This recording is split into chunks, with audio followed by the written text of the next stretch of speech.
नमस्कार, मैं सीमा साहू स्वागत करती हूं आप सभी का ग्रैंड न्यूज नेटवर्क में। अब मेरे साथ देखिए न्यायधानी सहित छत्तीसगढ़ से जुड़ी खास खबरें।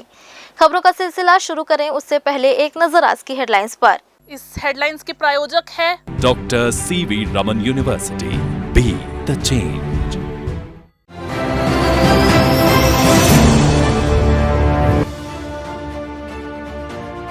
नहर परियोजना में करोड़ों का मुआवजा घोटाला, सरकार ने राजस्व निरीक्षक को किया बर्खास्त, आयुक्त भू अभिलेख ने की कार्रवाई।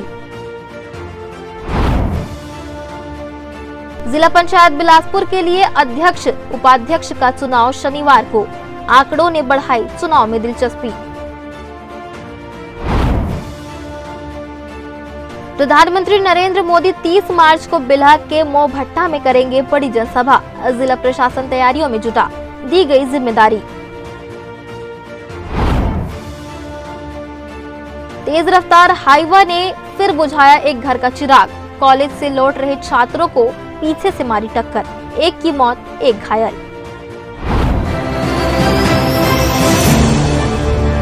ये थी सुर्खियां और अब हम आगे बढ़ते हैं खबरों की ओर। भ्रष्टाचार के मामले में बड़ी कार्रवाई करते हुए राजस्व निरीक्षक को राज्य सरकार ने बर्खास्त कर दिया है। दरअसल बिलासपुर के राजस्व निरीक्षक मुकेश साहू के खिलाफ अनियमितता की गंभीर शिकायत आई थी। तखतपुर में पटवारी रहते मुकेश साहू के खिलाफ भ्रष्टाचार के गंभीर मामलों में जांच समिति बनी थी। मुकेश साहू के खिलाफ 27 जुलाई 2021 को कार्रवाई की अनुशंसा की गई थी, जिसके बाद 26 जुलाई 2021 को मुकेश साहू के खिलाफ शो कॉज नोटिस जारी किया गया था। उचित जवाब नहीं आने पर मुकेश साहू को निलंबित करने का आदेश दिया गया था। निलंबन के बाद विभागीय जाँच शुरू की गई। जाँच में इस बात की जानकारी हुई कि मुकेश साहू की वजह से शासन को 3 करोड़ से ज्यादा का आर्थिक नुकसान हुआ। उसके बाद आयुक्त भू अभिलेख ने मुकेश साहू को पद से बर्खास्त कर दिया है। मुकेश साहू अभी बेलतरा में राजस्व निरीक्षक के पद पर पदस्थ था। उनके खिलाफ 4 पन्ने का आरोप पत्र भी विभाग की तरफ से जारी किया गया है। आमतौर पर सभी दवाएं एक तरह का केमिकल सॉल्ट होती हैं। इन्हें शोध के बाद अलग अलग बीमारियों के लिए बनाया जाता है। जेनेरिक दवा जिस सॉल्ट से बनी होती है उसी के नाम से जानी जाती है।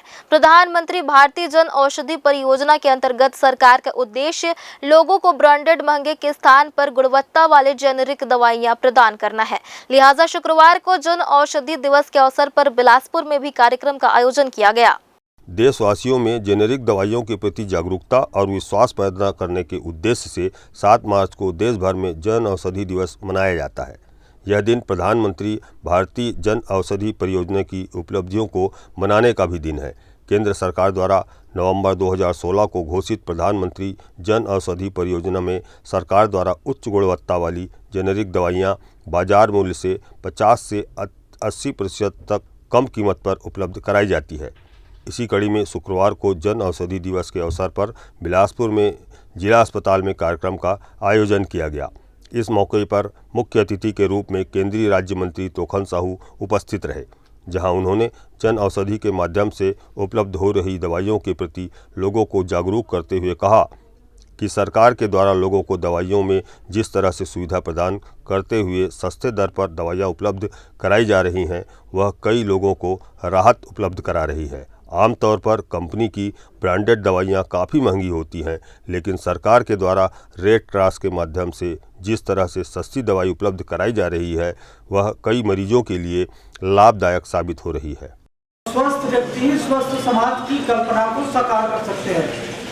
और ये जो जन औषधि केंद्र है, वे न केवल सस्ता दवाइयाँ उपलब्ध कराती है, बल्कि आत्मनिर्भर भारत की प्रेरणा हम सबको देती है। हम सब ने देखा है कि यदि कोई व्यक्ति बीमार पड़ गया, भगवान न करे कोई बीमार पड़ जाए, लेकिन यदि कोई बीमार पड़ गया तो उसके लिए सबसे पहला आवश्यक होता है कि वो अस्पताल जाए, अस्पताल तक पहुंचे और उनको एक अच्छी और सस्ती दवा उपलब्ध हो। इस बात को माननीय प्रधानमंत्री जी ने महसूस किया और पूरे देश भर में जन औषधि केंद्र खुलवाने की प्रेरणा गरीबों से लेकर के कि गरीबों को, मध्यम वर्गीय परिवार को, जो जरूरतमंद है, उनके लिए जन औषधि केंद्र खुलवाने का निर्णय लिया गया। और देश भर में जैसा कि आप सबके सामने बताया गया कि 15,000 से ज्यादा जन औषधि केंद्र खोले गए हैं। प्रधानमंत्री जन औषधि जो है उसके प्रचार प्रसार के विषय में भी हम सब यहाँ पर जिम्मेदार लोग उपस्थित हैं।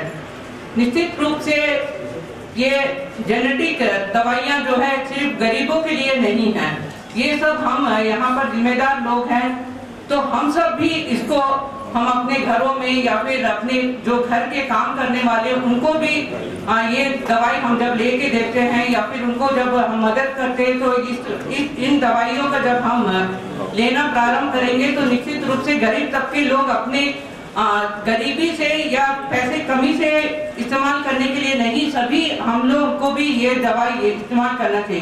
ये लोगों के अंदर प्रचारित करने की आवश्यकता भी है कि जो ब्रांडेड दवाइयों के नाम से लिखा जा रहा है, बताया जा रहा है, उससे किसी भी मायने में ये कम नहीं है दवाइयाँ और बहुत सस्ती दवाई है। तो इसके प्रचार प्रसार के लिए आवश्यक इस प्रकार का यानी आयोजन भी है और प्रचार प्रसार होते रहना चाहिए ताकि लोगों को सस्ते और रिजनेबल, मैं कहता हूँ उसको सस्ता रिजनेबल रेट पे उनको चीज़ें मिल सकें। आप लोग अध्यक्ष सदस्य अब बने हैं रेड क्रॉस सोसाइटी के, क्या नया और करने जा रहे हैं शहरवासियों के लिए? नहीं, मैं देखिए अध्यक्ष तो रहते हैं माननीय कलेक्टर साहब, एक नई पोस्ट बनाई उन्होंने मतलब रेड क्रॉस चेयरमैन की। तो ये है कि ये जितने भी प्रयास हो रहे हैं इसी दृष्टि से हो रहे हैं कि लोगों को इसकी जानकारी हो, जागरूक हो लोग, और इसलिए अलग से एक दुकान जैसे क्या है जन औषधि की हो गई, तो भाई आप आइए। अच्छा, ज़्यादा ये हो सकता है उसका नाम वगैरह में कुछ परेशानी हो जाए तो उसका जो अंदर का मटेरियल क्या है उसको लेके आइए तो आपको उसका मिलेगा। और इतनी सस्ती भाई, आप कोई मतलब ये नहीं 5 गुना कम, बहुत सी दवाइयाँ तो इतनी सस्ती हैं कि अपने को आश्चर्य होता है कभी कभी। अभी इसी तारतम्य में कल विश्व महिला दिवस के अवसर पर एक रक्तदान शिविर रखा गया है और इसके माध्यम से जन जागृति का एक अभियान चलाया जा रहा है कि लोग ज़्यादा से ज़्यादा रेड क्रॉस के साथ जुड़े, रेड क्रॉस की साथ मिलकर के कंधे से कंधा मिला करके समाज सेवा में अग्रणी कार्य करें। निश्चित तौर पर रेड क्रॉस सोसाइटी के द्वारा जिस तरह से पिछले कुछ समय में सस्ते दर पर दवाइयाँ उपलब्ध कराई गई, वह कई मरीजों के लिए लाभदायक साबित हो रही है, क्योंकि आम तौर पर महंगी दवाइयों को जिस तरह से सस्ते दर पर उपलब्ध कराया जाता है वह कहीं न कहीं मरीजों को बेहद सुविधा देती है। मगर उदाहरण के तौर पर हम कहें तो पेट दर्द की दवाई जो बाज़ार में 20 रुपये में उपलब्ध होती है उसे रेड क्रॉस सोसाइटी मात्र 1 रुपये में उपलब्ध कराता है, क्योंकि कंपनी से सीधे रेड क्रॉस पर यह दवाई पहुंचती है, इसलिए इसकी लागत कम होती है। ऐसे में अब आने वाले समय में रेड क्रॉस को बढ़ावा देने की कोशिश की जा रही है ताकि ज़्यादा से ज़्यादा लोगों को इसका लाभ दिया जा सके। ग्रैंड न्यूज़ के लिए राकेश मिश्रा के साथ आलोक अग्रवाल की रिपोर्ट। SCCL में भू अर्जन के बदले नौकरी से वंचित पीड़ित परिवारों ने शुक्रवार को कोरबा से आकर बिलासपुर प्रेस क्लब में पत्रकारों के सामने अपनी पीड़ा बताई। कोरबा से आए दोनों पीड़ित ईश्वर दत्त और मुकरदम ने सिलसिलेवार उनके साथ हुई धोखाधड़ी की जानकारी दी। मुकरदम ने बताया कि SCCL गेवरा क्षेत्र के अंतर्गत ग्राम जूनाडी में मेरे नाम पर भूमि स्वामी हक की भूमि खसरा नंबर 440/4 और 441/1 कुल रकबा 5 डिसमिल जमीन है, जिसके एवज में नौकरी की पात्रता है। इसके बदले मेरे पुत्रों को नौकरी देना चाहता हूं। इस वास्ते गेवरा प्रोजेक्ट में कार्यरत प्रमोद कुमार शर्मा एवं अरुण पांडे को पुत्र की नौकरी के खर्चे के रूप में 20,000 दिया। कुछ दिन बाद प्रमोद कुमार शर्मा द्वारा मेरे घर पर गेवरा से मूल ऋण पुस्तिका यह कहकर ले गया कि नौकरी के लिए जरूरी है। हम लोग का ज़मीन 84 में अधिग्रहण किया गया और मैं उसके बाद में नौकरी के लिए प्रयास किया। 3 एकड़ ज़मीन 3 एकड़ हम लोग का ज़मीन था मनगांव में, और उसके बाद में 84 में अधिग्रहण हुआ। मेरे जीजा का 87 में नौकरी लगा। उसके बाद में मैं बालिक हुआ। उसके बाद 95 में मैंने फार्म भरा। फार्म भरने के बाद में मैं चक्कर काटता रहा कि मेरे को आश्वासन दी गई कि सर्वे माने पटवारी और रेवेन्यू इंस्पेक्टर द्वारा, SCCL के पटवारी और रेवेन्यू इंस्पेक्टर द्वारा मेरे को आश्वासन दी गई कि आपका नौकरी लग जाएगा करके। लेकिन आश्वासन देते देते इन लोग मेरे 25 साल से घुमा दिए और मैं कार्रवाई करता गया। मेरी कोई सुनवाई नहीं की गई। कौन नौकरी कर रहे हैं अभी आपकी जगह?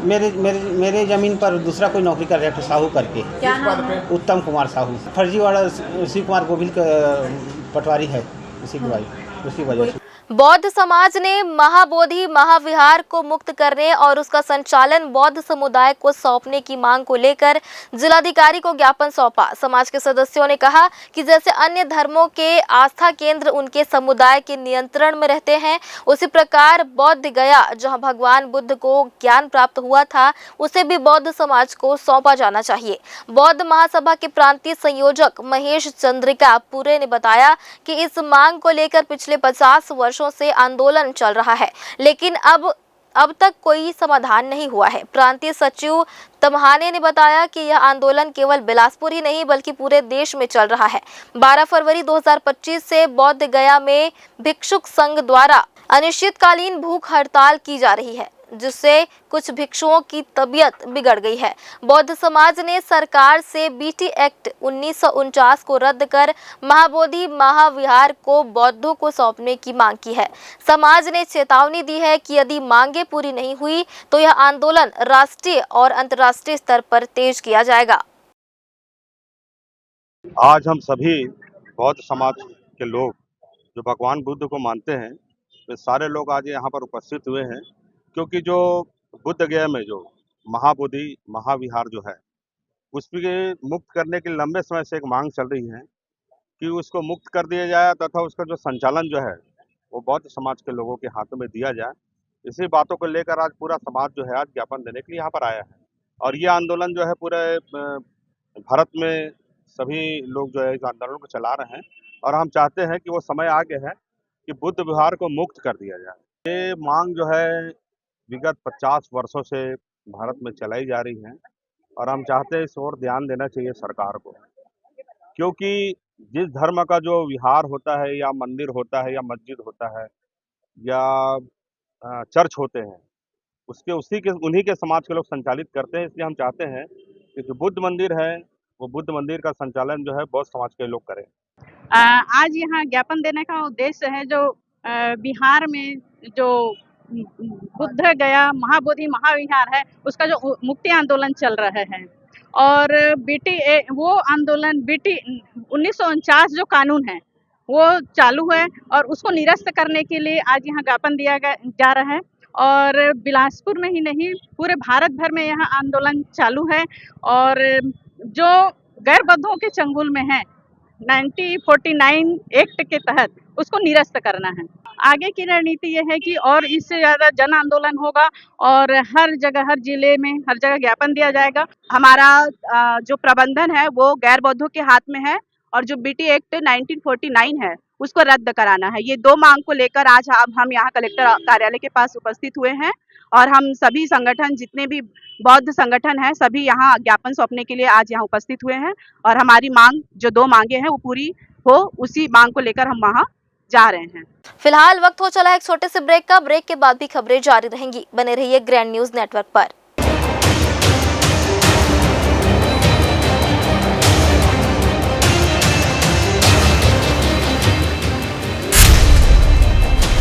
Dr. C.V. Raman University offers high-quality education to students, particularly those from difficult geographical areas of central India.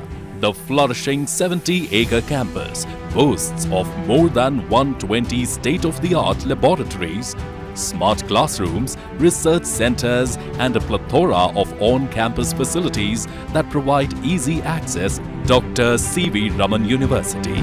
Be the change. Break के बाद आप सभी का स्वागत है। छत्तीसगढ़ पंचायत राज अधिनियम 1993 की विभिन्न धाराओं एवं 1995 में प्रदत्त शक्तियों के तहत जिला पंचायत के अध्यक्ष एवं उपाध्यक्ष के निर्वाचन की प्रक्रिया शनिवार को संपन्न कराई जाएगी। इसके लिए सभी निर्वाचित सदस्यों को जिला पंचायत के अध्यक्ष एवं उप अध्यक्ष के निर्वाचन की सूचना दे दी गई है। चुनाव के बाद जिला पंचायत के अध्यक्ष एवं उपाध्यक्ष और सदस्यों को जिला पंचायत के प्रथम सम्मेलन का आयोजन 10 मार्च को किया जाएगा। हालांकि चुनाव से पहले कांग्रेस ने अपने उम्मीदवारों की घोषणा कर दी है। अध्यक्ष के लिए जहां सतकली बावरे को अपना उम्मीदवार घोषित किया है, तो वहीं उपाध्यक्ष के लिए स्मृति त्रिलोक श्रीवास को उम्मीदवार बनाया गया है। हालांकि आंकड़े के हिसाब से देखा जाए तो अध्यक्ष के लिए भाजपा के 9 कांग्रेस सहित निर्दलीय को मिलाकर 8 सदस्य निर्वाचित होकर पहुंचे हैं। ऐसे में अब देखना होगा शनिवार को संपन्न होने वाले चुनाव में किस पार्टी का अध्यक्ष निर्वाचित होता है, क्योंकि अब पूरा दारोमदार निर्दलीय पर है। हालांकि जिन 2 निर्दलीय चुनाव जीतकर पहुंचे हुए हैं उन्हें कांग्रेस ने अपना उम्मीदवार बनाया है। ऐसे में उम्मीद है कि इस बार का चुनाव काफी दिलचस्प होने वाला है। जिला पंचायत का चुनाव वैसे तो संपन्न हो चुका है, बट जिला पंचायत अध्यक्ष का जो परोक्ष रूप से चुनाव होना है उसकी कार्रवाई होगी। कल 8 तारीख को जो है 11 बजे से जिला पंचायत कार्यालय के सभा कक्ष में आयोजन होना है, जिसमें कि जिला पंचायत अध्यक्ष का प्रथम चरण में और सेकेंड चरण में जिला पंचायत उपाध्यक्ष के लिए जो जिला पंचायत के माननीय सदस्य हैं उनके माध्यम से निर्वाचन होना है। जो शेड्यूल बना है उसके हिसाब से 2-2:30 बजे तक उसका परिणाम आ जाएगा, बट परिस्थिति किस प्रकार की निर्मित होती है उस पर डिसाइड होगा। यदि निर्विरोध होगा तो तत्काल उसका परिणाम आ जाएगा। उच्च न्यायालय बिलासपुर ने शासकीय स्कूलों के टॉयलेटों की स्थिति को संज्ञान में लिया है। स्कूलों की हालत सुधारने और तत्काल मरम्मत के लिए निर्देश दिए गए हैं। उच्च न्यायालय के आदेश का गंभीरता से पालन करते हुए जिला प्रशासन ने शौचालय निर्माण और मरम्मत की कार्य योजना बनाई है। कलेक्टर अवनीश शरण ने इसके लिए नवीन शौचालय निर्माण के लिए 1.51 करोड़ और 97 लाख रुपए की स्वीकृति मरम्मत के लिए प्रदान की है। नए शौचालय निर्माण के लिए प्रति टॉयलेट 1 एवं 2 लाख रुपए, लघु मरम्मतों के लिए प्रति टॉयलेट 25,000 और इसके कुछ ज्यादा मरम्मत वालों के लिए 40,000 रुपए प्रति टॉयलेट की राशि आवंटित की गई है। इन कार्यों के लिए एजेंसी नगर निगम, जनपद पंचायत एवं नगर पंचायत को बनाया गया है। नए शौचालय के लिए 1,51 लाख की लागत से 147 कार्य स्वीकृत किए गए हैं, जिनमें बालकों के लिए 76 एवं बालिकाओं के लिए 71 शौचालय के काम शामिल हैं। बिलासपुर के उसलापुर में जमीन विवाद ने तूल पकड़ लिया है। यहाँ एक ही जमीन पर 2 पक्षों का दावा है, लेकिन सवाल ये है कि जब मामले की जांच जारी है तो आखिरकार सहखातेदार संत कुमार नेताम ने उसी जमीन का इकरारनामा कैसे कर दिया? क्या प्रशासन की मिलीभगत से करोड़ों की जमीन का सौदा हो रहा है? मामला खसरा नंबर 17/1 की 2.02 एकड़ जमीन का है, जिस पर वादी पक्ष हीरालाल नेताम और उनके परिवार का 1995 से कब्जा चला आ रहा है। लेकिन अब संत कुमार नेताम ने उसी जमीन का 1 करोड़ रुपए में सौदा कर दिया और नायब तहसीलदार ये कह रहे हैं कि मामले की जांच जारी है। ऐसे में बिना जांच पूरी हुए इकरारनामा कैसे तैयार हो गया? ये सवाल प्रशासन की भूमिका पर सवाल खड़े करती है। मामला ये है कि मतलब संत कुमार नेताम अपनी ज़मीन का आवेदन लगाया है और हमको नोटिस मिला था संत कुमार नेताम की ओर से मेरे पक्षकार को और उनके कहने पर हीरालाल और मीनाबाई की ओर से मैं उपस्थित हुआ था न्यायालय में। तो आज जवाब के लिए था तो कॉपी तो मुझे नहीं दिया गया है और मैं इस संबंध में मामला अष्टम व्यवहार न्यायाधीश बिलासपुर में भी चल रहा है, जिसकी पेशी कल है 7/3/2025 को।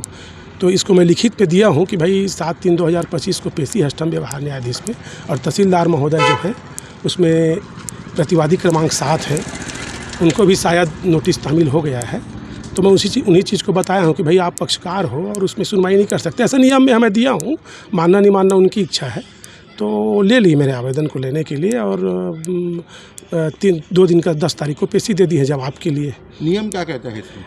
नियम तो ये है कि अच्छा, मैं इन संबंध में आपत्ति ये किया था कि भाई आवेदक को बुलाइए, आवेदक अनुपस्थित, अगर आवेदक अनुपस्थित है तो प्रकरण अदम पैरवी में खारिज हो जाता है। तो वहाँ पर मैडम का कहना है कि हम बुला लेंगे बाद में। तो मैं आपत्ति भी किया था भाई आवेदक को बुलाइए, नहीं बुलाने की स्थिति में उसके विरुद्ध में कार्रवाई किया जाए। तो नहीं मान रही हैं, बोले कि नहीं हम बुला लेंगे, हम देख लेंगे, हमारी जवाबदारी है। अब उसको वो समझेंगी अब क्या नियम है, उनका अधिकार क्षेत्र है और उनके अधिकार क्षेत्र के बारे में मैं जाकर नहीं बोलना चाहूँगा।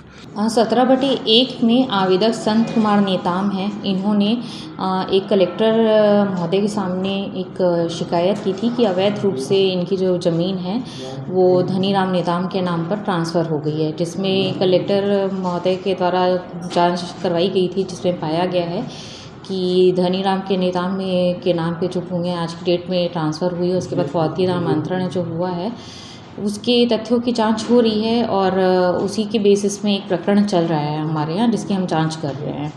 पर धनीराम की जो वकील का कहना है कि ये जमीन उनके पिताजी की थी और 40 नामांकन उनके नाम पर आया था और तकरीबन 12 साल या कुछ समय से वहाँ पे कागज भी रह चुके हैं। जी हाँ ऐसा है, लेकिन जो जांच हुई है इसमें ये है कि धनीराम के नाम पे जो भूमि है उसका कोई आदेश जो है वो नहीं हमें प्राप्त हुआ है, जिसपे क्या बोलते हैं हम जांच कर रहे हैं। अभी प्रकरण न्यायालय में इसमें जांच की प्रक्रिया के तहत है। रिकॉर्ड फिर से दुरुस्ती किया जा रही है? अभी दुरुस्ती नहीं किया जा रहा है, उसी के लिए प्रकरण में चल रहा है, कार्यवाही चल रही है उसी में विधिवत सुनवाई चल रही है। देखिए क्या होता है, अगर B1 में जिनका नाम दिखाया जाता है तो भू राजस्व संहिता के अनुसार वर्तमान अभिलेख में जिनका नाम दिखता है उनके वारिसानों के द्वारा पौती के उपरांत अगर आवेदन प्रस्तुत किया जाता है तो विधिवत पौती नामांतरण दर्ज किया जाता है।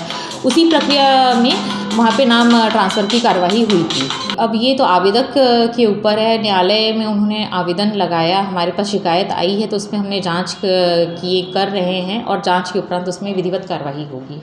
वादी पक्ष का आरोप है कि प्रशासन संत कुमार नेताम के प्रभाव में आकर पूरे जांच को प्रभावित कर रहा है। राजस्व रिकॉर्ड से नाम हटाने की प्रक्रिया भी नियमों को ताक पर रखकर की जा रही है। अब देखना यह होगा कि प्रशासन अपनी छवि को बचाने के लिए क्या कदम उठाता है, या फिर रसूखदारों के दबाव में गरीब परिवार की जमीन हड़प ली जाएगी, या फिर मामला ही कुछ और है। ये आगे जाँच के बाद ही पता चलेगा। ग्रैंड न्यूज के लिए पिंटू दुबे की रिपोर्ट। तखतपुर के ग्राम ढंढन से पहुंचे किसानों ने बिजली समस्या से त्रस्त होने को लेकर अपनी बातें रखी। उन्होंने बताया कि बिजली नहीं मिलने से उनके धान सूख रहे हैं और उन्हें निस्तार के लिए भी पानी उपलब्ध नहीं हो पा रहा है। इसके अलावा क्योंकि उनके ग्राम में 2 से 3 एकड़ खेत हैं जिनके जरिए ही उनका घर चलता है, लेकिन बिजली उपलब्ध नहीं होने से उनके धान को पानी नहीं मिल पा रहा है, जिससे वह सूख रहे हैं।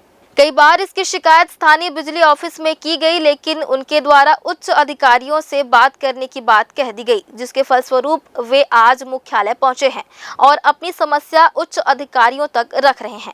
उनका कहना है कि वे 12 महीने खेती के माध्यम से ही अपना घर चलाते हैं। ऐसे में अगर उन्हें पानी उपलब्ध नहीं होता तो उनके धान खराब होंगे और उनके सामने जीवन संकट उत्पन्न होगा। लिहाजा किसानों ने मांग रखी है कि उन्हें पानी के लिए बिजली उपलब्ध कराई जाए ताकि समस्या समाप्त हो सके।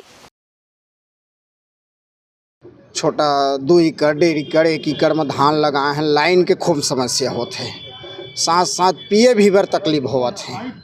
बिजली ऑफिस जात हन तो हम का करी, ऊपर जाओ तो हम कहाँ ऊपर जाए भाई, गरीब आदमी, और हमार जीवन यापन वहीं से होते हैं। और छोटे किसान 2 एकड़ 1 एकड़ में खेती करें, 12 महीने हम वही में गुजर बसर निकालना है तो हम कहाँ से जी पाबो। अब लाइन के बहुत समस्या, पिए खाए नहाए खोरे हर चीज़ पर तकलीफ, धान बरावत मरत है। हमारी समस्या के निदान होना चाहिए। सरकार से हमारे यही निवेदन है, बिजली प्रशासन शासन से अनुरोध है कि हमारी समस्या के गुहार करे और किसान मतलब कम से कम कुछ राहत मिले। जन पानी की समस्या है, विकराल समस्या है पानी के। अधिकारी मन बैठे इसी में जात हन तो कोई ढंग के जवाब नहीं देते, बोला थे बड़े लंग मिला करके, तब भाई बड़े कौन है हमें बता दे, हम लोग घर जाबो ऑफिस में नहीं मिली था है, बड़े कौन है, हम सब चीज़ में सक्षम हन भाई, का चीज़ में सक्षम नहीं हन, कोई गलत तो करत नहीं हन, पानी मंगत हन, खेती हमारा अधिकार है भाई। शासन के योजना है जब धाने ला खरीदे बर डाले है बड़े बड़े संग्रहण केंद्र, और जब लाइटें नहीं कहाँ ले बेचबो हम धान ला। आज जन समस्या बहुत विकराल समस्या, जन ग्रामीण क्षेत्र में हमें तेन मन पता है कि वहाँ क्या समस्या है। मोर से निवेदन है आप मन के माध्यम से भी, और जिन भी जनप्रतिनिधि आओ है तखतपुर के है, जन बिलासपुर के, एक ग्रामीण क्षेत्र के दौरा करा, ये जन जतक चलत है हवा हवाई में जन चलत है कि भाई पानी मिलत है, ये मिलत है करके कोई जाके देखा ना जमीनी स्तर में कि का समस्या होती बर। आज समस्या लगा तभी हम कराबो, हम जात हन अधिकारी लंग, सब गाँव वाले मिल के जात हन, दैजा के भी हमारा आई सब ग्रामीण क्षेत्र के मन, ये मोर गाँव ढंढन है जाथन सक्षम अधिकारी तो कोई जवाब नहीं दे तो क्या करती रहेंगे। आगे घेराव करेंगे, आगे संपूर्ण रूप से घेराव होगा। यह वक्त हो चला एक छोटे से ब्रेक का। ब्रेक के बाद भी खबरें जारी रहेंगी, बने रहिए ग्रैंड न्यूज नेटवर्क के साथ।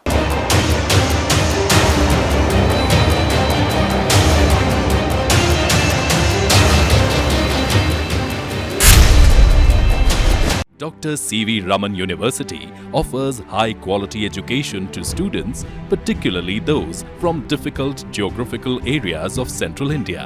The flourishing 70-acre campus boasts of more than 120 state-of-the-art laboratories, smart classrooms, research centers, and a plethora of on-campus facilities that provide easy access. Dr. C.V. Raman University. Be the change. Break के बाद आप सभी का स्वागत है। प्रधानमंत्री नरेंद्र मोदी के आगमन को लेकर प्रशासनिक तैयारियां शुरू हो गई हैं। प्रधानमंत्री नरेंद्र मोदी 30 मार्च को बिल्हा तहसील के ग्राम मोभट्टा आएंगे। विकास कार्यों के लोकार्पण एवं शिलान्यास के साथ एक विशाल आम सभा को संबोधित करेंगे। कलेक्टर अवनीश शरण एवं एसपी रजनेश सिंह ने अधिकारियों की बैठक में अधिकारियों को जवाबदारी सौंपी है। कलेक्टर अवनीश शरण ने कहा कि हालांकि यह राज्य स्तरीय कार्यक्रम है, लेकिन मेजबान जिला होने के कारण हमारी जिम्मेदारी बढ़ जाती है। कार्यक्रम में राज्य भर से विभिन्न योजनाओं के लगभग 2 लाख हितग्राहियों के आने की संभावना है।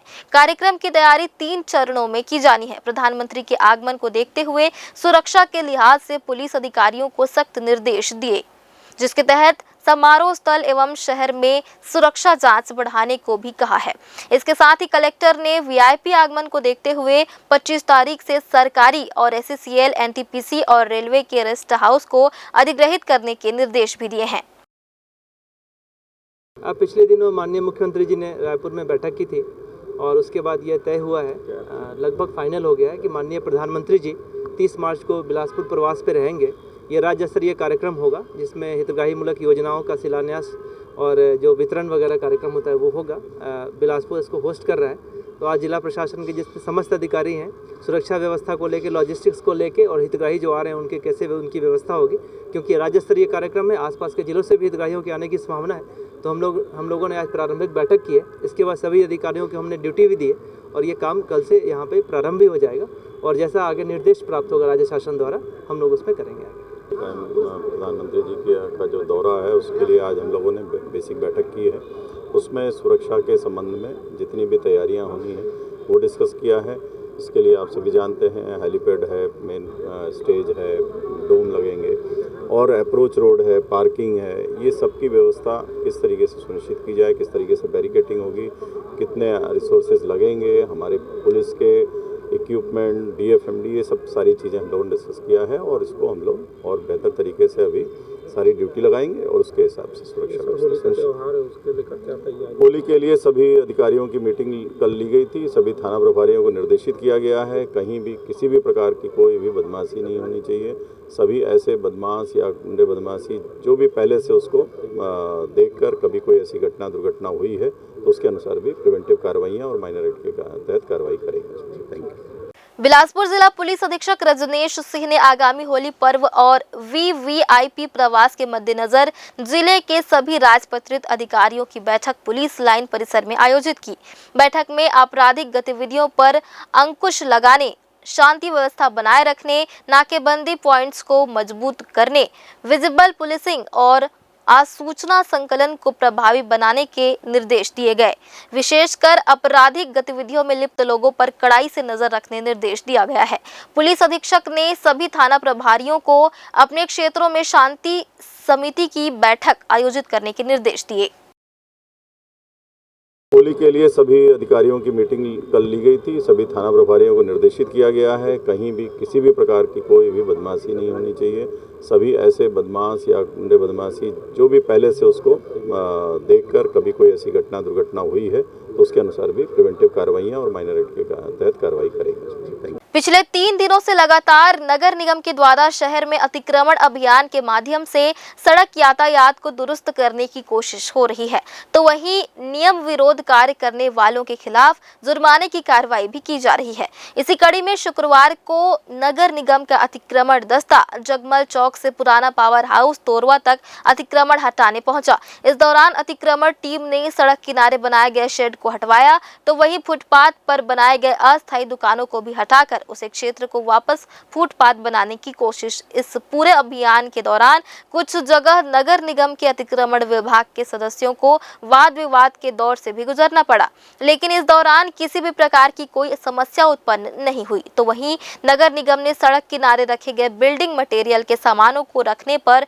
स्टील संचालक पर 5000 की जुर्माने की कार्रवाई भी की। हालांकि नगर निगम के इस अभियान को देखते हुए दुकानदारों ने अपने अतिक्रमण को खुद ही हटा बचा लिया, जिस पर नगर निगम को किसी भी तरह की कोई जद्दोजहद नहीं करनी पड़ी। ऐसे में नगर निगम के इस अभियान को इसी तरह से निरंतर जारी रखने की जरूरत है, ताकि अवैध और नियम विरुद्ध कार्य करने वाले लोगों को नियम के साथ चलना पड़े। तो माननीय कमिश्नर साहब का आदेश है इसको हटाने का, तो क्योंकि निगम की ज़मीन पे बनाया गया है इनके द्वारा और अवैध है, तो उसको हटाने का हंगामा आज फिर हुआ है क्या?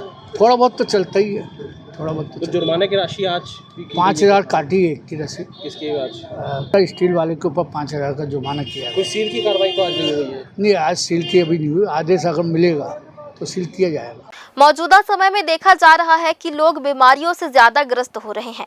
यही वजह है कि अब लगातार इस दिशा में जागरूकता अभियान चलाकर पूर्व से ही लोगों को जागरूक करने की कोशिश हो रही है। इसी कड़ी में आगामी रविवार को लीवर कार्निवल स्वास्थ्य और जागरूकता महोत्सव का आयोजन किया जा रहा है। शुक्रवार को बिलासपुर प्रेस क्लब में आयोजित प्रेस वार्ता के दौरान आयोजकों ने जानकारी देते हुए बताया कि लीवर कार्निवल के अंतर्गत विभिन्न स्वास्थ्य जागरूकता गतिविधियां आयोजित की जाएंगी, जिसमें सुबह में योग, एरोबिक्स सहित दौड़ का आयोजन होगा। तो वहीं इस मौके पर निजी अस्पतालों के चिकित्सकों के द्वारा स्वास्थ्य जांच की सुविधा भी दी जाएगी।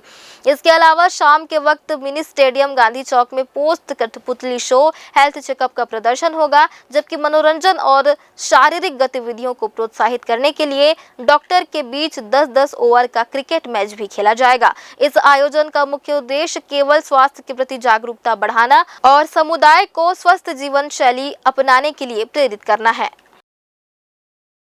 सबके जनमानस में ये जागरूकता पैदा करने के लिए कैसे इनसे बचा जा सकता है, इनको जाने पहचाने और कौन सी चीज़ें जो इनको बढ़ावा देती हैं जिनसे हमें दूर रहना है, जैसे सुस्त जीवन शैली, अत्यधिक फास्ट फूड का सेवन, अत्यधिक शराब का सेवन, जो ऐसी प्रॉब्लम होती है जैसे डायबिटीज़, हाइपरटेंशन, इस टाइप की जो चीज़ें होती जो रिस्क फैक्टर हैं लीवर की बीमारियों के लिए, उनसे कैसे हम बच सकते हैं कंट्रोल रख के। इन सभी चीज़ों के बारे में जागरूक करके बड़ों को भी और बच्चों को भी, बच्चों को जागरूक करने के लिए हमने पेंटिंग कंपटीशन रखी है, हमने एक एग्जीबिशन रखी जिसमें कैसे बीमारियां इवॉल्व होती हैं, जैसे अत्यधिक शराब पीने से कैसे लोग बीमार होते हैं, मोटापे से कैसे लीवर ख़राब होता है, वायरल हेपेटाइटिस से कैसे लीवर ख़राब होता है, non alcoholic fatty liver disease से कैसे ख़राब होता है। इन सभी चीज़ों का हमने एग्जीबिशन रखा है जिसमें पिक्चर्स होंगे, हमारे वॉलंटियर्स एक्सप्लेन करेंगे ताकि लोग उनसे जान के समझ के अपना बचाव खुद कर सकें, क्योंकि अगर एक समाज स्वस्थ रहेगा तभी वो आगे बढ़ सकता है, प्रोग्रेसिव हो सकता है।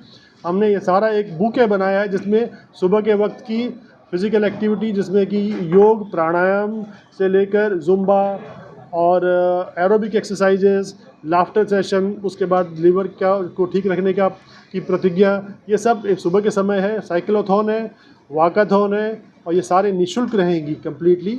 बच्चों की पेंटिंग प्रतियोगिता है, फिर डॉक्टरों की एक CME होगी, उसके बाद शाम को फिर एग्जीबिशन लगेगी और रात को हमारा एक डॉक्टरों के बीच फ्रेंडली क्रिकेट मैच होके सारे प्रोग्राम का समापन होगा। ये सब लोग मिलकर चाहते हैं कि पूरा शहर लीवर की बीमारियों के बारे में जाने, समझे और कैसे उनसे अपना बचाव करना है ये सीखे। ये एक ऐसा मौका है जो सब लोग आके पार्टिसिपेट करें, खुद भी पार्टिसिपेट करें, अपने दोस्तों को भी लेकर आएँ, परिवार को लेकर आएँ, ताकि आगे चल के हमारा शहर लीवर के मामले में ही नहीं सभी मामलों में स्वस्थ रहे। ये 9 मार्च को मिनी स्टेडियम जो कि गांधी चौक के पास में है, दयालबंद में, वहाँ पर होने वाला है। ये एक बड़ा स्टेडियम है, खुली जगह है, काफ़ी जगह है हमारे पास, सब लोग आएँ और पार्टिसिपेट करें। एक बार फिर से वक्त हो चला है एक छोटे से ब्रेक का। ब्रेक के बाद भी खबरें जारी रहेंगी, बने रहिए ग्रैंड न्यूज़ नेटवर्क के साथ।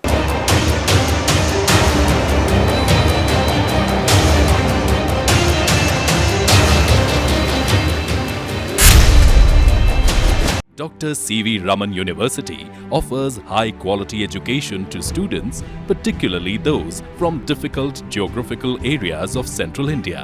The flourishing 70-acre campus boasts of more than 120 state-of-the-art laboratories, smart classrooms, research centers, and a plethora of on-campus facilities that provide easy access. Dr. C.V. Raman University. Be the change. Break के बाद आप सभी का स्वागत है। बिलासपुर के civil line थाना क्षेत्र अंतर्गत नेहरू चौक के पास तेज रफ्तार हाईवा की टक्कर से बाइक सवार छात्र अविनाश पटेल की मौके पर ही मौत हो गई, जबकि उसका साथी चैतन्य कर्ष गंभीर रूप से घायल हो गया। दोनों छात्र कॉलेज से लौट रहे थे, तभी पीछे से आ रही हाईवा ने उनकी बाइक को जोरदार टक्कर मार दी। हादसे की सूचना मिलते ही सिविल लाइन पुलिस मौके पर पहुंची और शव को पोस्टमार्टम के लिए भेज दिया। घायल छात्र को इलाज के लिए अस्पताल में भर्ती कराया गया है। पुलिस ने हाईवा चालक के खिलाफ मामला दर्ज कर जांच शुरू कर दी है।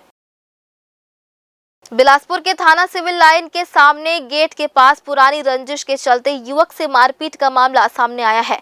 प्रार्थी अंश वाजपेयी अपने साथी शुभम जायसवाल के साथ रिपोर्ट दर्ज कराने थाने जा रहा था, तभी आरोपी साहिल खान निवासी तालापारा अपने 3 साथियों के साथ वहां पहुंचा और शुभम जायसवाल को सड़क की ओर ले जाकर गाली गलौज करते हुए जान से मारने की धमकी दी। आरोपी ने हाथ में पहने लोहे के कड़े से सिर, कान और पेट में मारकर शुभम को चोट पहुंचाई। स्काई जिम के पास हुई पुरानी विवाद के चलते साहिल खान लगातार मोबाइल पर धमकी दे रहा था। पुलिस ने तत्काल कार्रवाई करते हुए आरोपी साहिल खान को गिरफ्तार कर लिया है। बिलासपुर अंबिकापुर मुख्य मार्ग स्थित सुभाष पेट्रोलियम पर गुरुवार सुबह एक मारुति डिजायर कार पेट्रोल भरवाने के बाद बिना भुगतान किए फरार हो गई। Petrol pump manager Ravi Kumar Chandrakar ने बताया कि वाहन पर कमल फूल का झंडा लगा था, जिसमें 2 युवक सवार थे। कार में 3101 रुपए का पेट्रोल भरवाने के बाद आरोपी बिना पैसे दिए कोरबा या पेंड्रा मार्ग की ओर भाग गए। सीसीटीवी फुटेज में गाड़ी का पिछला नंबर प्लेट गायब था, जबकि सामने की नंबर प्लेट लाइट की रोशनी के कारण स्पष्ट नहीं हो पाई। मामले की शिकायत रतनपुर थाने में दर्ज कराई गई है। पुलिस आरोपियों की तलाश में जुट गई है। बिलासपुर में टायर चोर गिरोह ने इन दिनों शहर में आतंक मचा रखा है। एक बार फिर से कार के टायर चोरी कर रफू चक्कर होने के मामले सामने आ रहे हैं। ताजा मामला न्यू बस स्टैंड स्थित अभिलाषा परिसर की है, जहां एसएस ट्रांसपोर्ट के मालिक सुरेंद्र सिंह जाखड़ की स्विफ्ट कार के 4 टायर चोरों ने चुरा लिए। आपको बता दें कि इससे पहले पुराने बस स्टैंड के गीतांजलि नगर कश्यप कॉलोनी में चोरों ने मंगलवार बुधवार दरमियानी रात 2 कारों के टायर पार कर दिए। वहीं तेलीपारा निवासी मनीष कश्यप की स्विफ्ट कार के 4 टायर और पास में खड़ी पांचाली रेडीमेड संचालक की कार का एक टायर चोरी कर भाग निकले थे।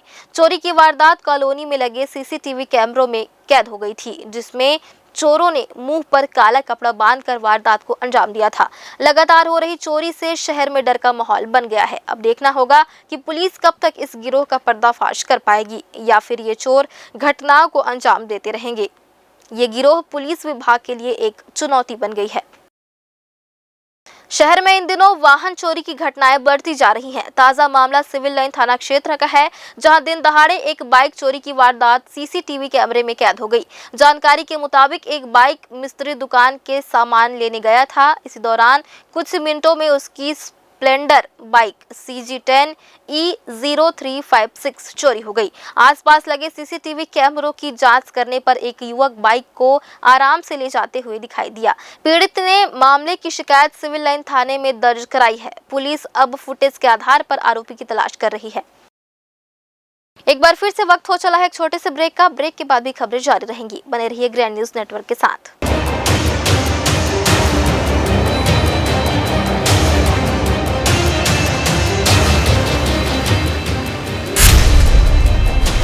Dr. C.V. Raman University offers high-quality education to students, particularly those from difficult geographical areas of central India.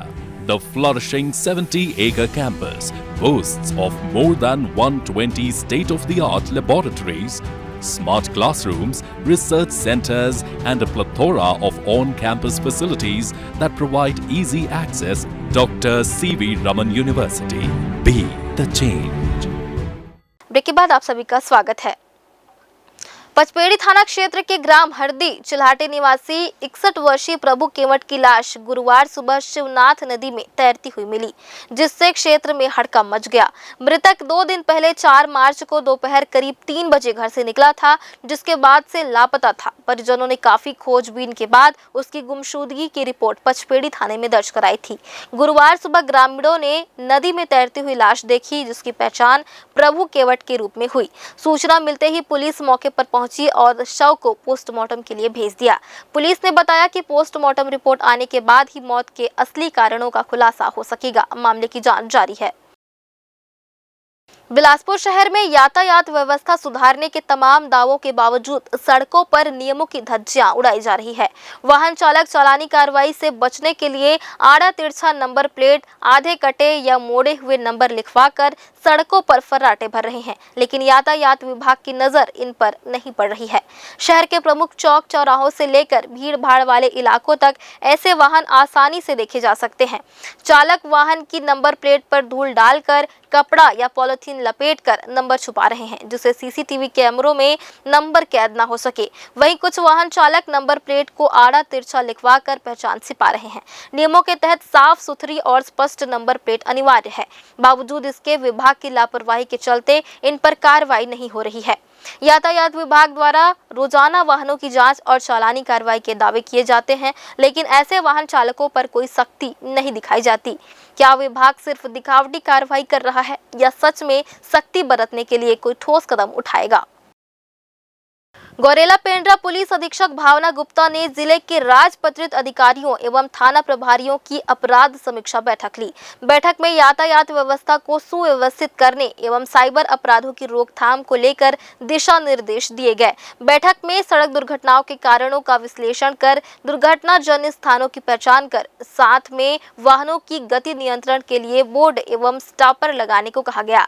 इसके अलावा सभी थाना प्रभारी गांवों के हाट बाजारों में यातायात जागरूकता अभियान चलाएं और साइबर फ्रॉड एवं ऑनलाइन ठगी के मामलों में त्वरित कार्रवाई करने के निर्देश भी दिए गए। वहीं गंभीर अपराधों में समय पर अभियोग पत्र न्यायालय में पेश करने और लंबित मर्ग एवं शिकायतों का निराकरण 1 सप्ताह के भीतर करने का आदेश दिया गया। चलती ट्रेन से ट्रैक पर कूड़ा फेंकने वाले सफाई कर्मी का वीडियो जब सोशल मीडिया पर आया तो रेलवे ने मामले की पूरी जांच की। चलती ट्रेन से कूड़ा फेंकने वाले कर्मचारी की पहचान कंचन लाल के रूप में हुई।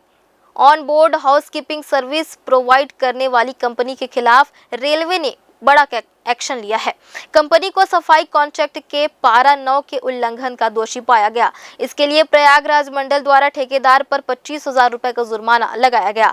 साथ ही ठेकेदार को कड़ी चेतावनी दी गई कि यदि भविष्य में इस प्रकार की गलती होती है तो और कड़ी कार्रवाई की जाएगी। उधर कंपनी ने रेलवे को सफाई में कहा कि 28 फरवरी को सूबेदारगंज लोकमान्य तिलक स्पेशल में कंचन लाल की ड्यूटी लगाई गई थी। उसे ट्रैक पर कचरा न फेंकने संबंधी हिदायत भी दी गई थी, लेकिन उसने काम पर लापरवाही बरती। इसके बाद सोशल मीडिया पर एक शिकायत के आधार पर उसे ड्यूटी से हटा दिया गया है। नारी तू नारायणी का संदेश देते हुए संत आशाराम जी बापू द्वारा प्रेरित महिला उत्थान मंडल द्वारा 8 मार्च विश्व महिला दिवस के उपलक्ष्य में विशाल संस्कृति यात्रा निकालकर जिलाधीश को ज्ञापन सौंपा गया। महिला उत्थान मंडल की अध्यक्ष उषा किरण ने बताया कि हमारी संगठन हर साल बापूजी के रिहाई के लिए आवेदन देने आते हैं। उनका कहना है कि गुरुजी को अंतरिम राहत तो मिली है, पर उनके स्वास्थ्य को देखते हुए उन्हें ससम्मान रिहाई किया जाए, जिस पर कलेक्टर साहब के द्वारा हमें आश्वासन दिया गया है कि हम आपकी बात पहुंचाएंगे। वहीं समिति के सदस्य शीतल गुप्ता ने बताया, हम लोग हर वर्ष 8 मार्च को कलेक्टर के सामने आके अपनी बात रखते हैं कि बापू को ससम्मान रिहा किया जाए। 78 वर्ष पूरे होने के बाद भी उन्हें कारागृह में रखा गया है और सभी न्यायपालिका के माध्यम से उन्हें बहुत बड़ी राहत मिली है। उनकी दैविक कार्यों को देखते हुए उन्हें ससम्मान रिहा किया जाए, क्योंकि बापूजी ने 25 दिसंबर को तुलसी पूजन दिवस शुरू किया है और जहां 14 फरवरी को सभी देश गली मोहल्लों में वैलेंटाइन डे मनाते हैं, वहीं बापू के साथ स्कूलों गली विद्यालयों में जाके मातृपितृ दिवस कार्यक्रम मना के बहुत बड़ा मुहिम छेड़ रहे हैं। उन्होंने कहा कि ये सारे दैवी सेवा कार्य संत आशाराम बापू की प्रेरणा से चलाए जाते हैं। महिलाओं के लिए बापू द्वारा किए जा रहे इन सेवा कार्यों से महिलाओं का वास्तविक उत्थान हो रहा है। मैं महिला उत्थान मंडल की अध्यक्ष हूँ और हम हर वर्ष यहाँ बापूजी के रिहाई के लिए ज्ञापन देने के लिए आते रहे हैं और इस बार भी आए हैं। हमारे पूज्य गुरुदेव को अंतरिम राहत तो मिली है, परंतु उनको स्वास्थ्य को देखते हुए हम चाहते हैं कि उन्हें ससम्मान रिहाई हो, यही कामना करते हुए आए हैं। हर वर्ष हम लोग 8 मार्च को माननीय कलेक्टर महोदय से यही रखते हैं बात कि हमें हमारे संत सियासाराम जी बापू को ससम्मान रिहा किया जाए। 78 वर्ष होने के बावजूद भी आज उनको कारागृह में रखा गया है। अभी तो न्यायपालिका के माध्यम से हमें बहुत बड़ी राहत मिली है, पर हम चाहते हैं कि उनके दैवी कार्यों को देखते हुए उनको ससम्मान, पूरे सम्मान के साथ उनको रिहा किया जाए, क्योंकि बापूजी ने 25 दिसंबर को तुलसी पूजन दिवस शुरू किया है, 14 फरवरी को मातृ पितृ पूजन शुरू किया है। आज जहां 14 फरवरी को देश दुनिया में वैलेंटाइन डे मनाते हैं, वहीं बापू के साधक गली गली, स्कूलों में, चौराहों में जाके मातृ पितृ पूजन कार्यक्रम करा के बहुत बड़ा मुहिम छेड़ रहे हैं। तो मैं माननीय महोदय से आग्रह करूंगी कि उनके दैवी कार्यों को देखते हुए उनको ससम्मान रिहा किया जाए। तो यह थी आज के बुलेटिन की तमाम खास खबरें। वक्त हो चला है आपसे विदा लेने का। जल्द ही फिर होगी आपसे मुलाकात। तब तक के लिए मुझे और मेरी पूरी टीम को दीजिए इजाजत। नमस्कार।